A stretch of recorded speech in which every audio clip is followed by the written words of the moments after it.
की जब 1931 में जनगणना हुई तो 52% था। फिर उसके बाद 600-700 नई जातियां उसमें जोड़ दी गई। आज वो 70% के करीब बैठता, 65% के करीब मिल क्या रहा है 27% आरक्षण। वो भी और युवाओं में एक अलग सज्जन मध्य प्रदेश में जहाँ 90% SC/ST OBC है वहां मिल रहा है 14%, 13% आज तक भी नहीं दे रहे हैं। UGC का मामला सुप्रीम कोर्ट में जाता हूं, मैं सम्मान करता हूं सुप्रीम कोर्ट का, लेकिन अगले दिन स्टे हो जाता है। लेकिन आपका मामला कई सालों से पड़ा, कोई पूछने वाला नहीं है।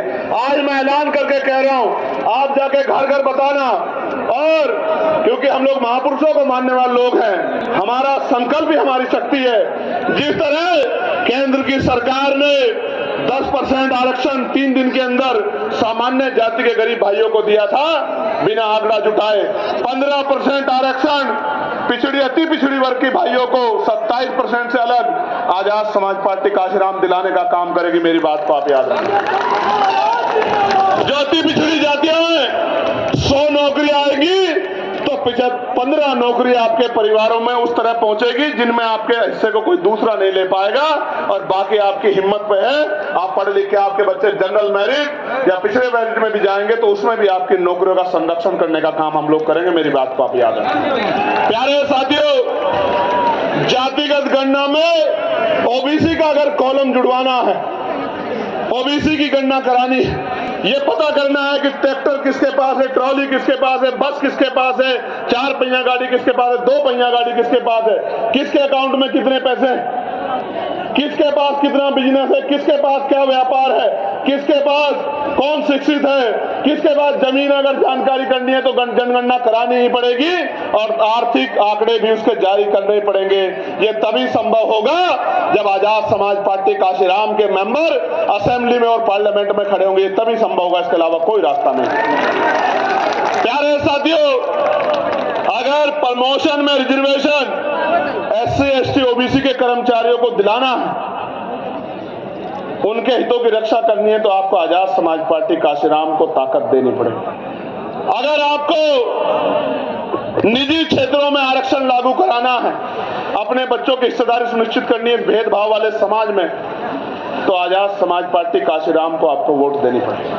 क्योंकि आजाद समाज पार्टी काशीराम का इकलौता सांसद ही वहां UGC के गाइडलाइन के समर्थन में सड़क और संसद में लड़ रहा था, दिल्ली जंतर मंतर में लड़ रहा था, बाकी तो आंख छिपा के इधर उधर घूम रहे थे।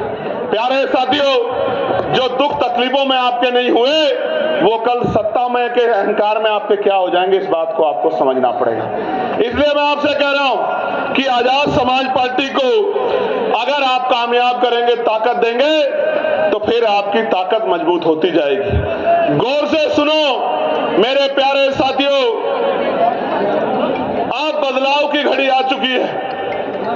इस घड़ी का मैं भी इंतजार कर रहा हूं और आपको भी इंतजार है।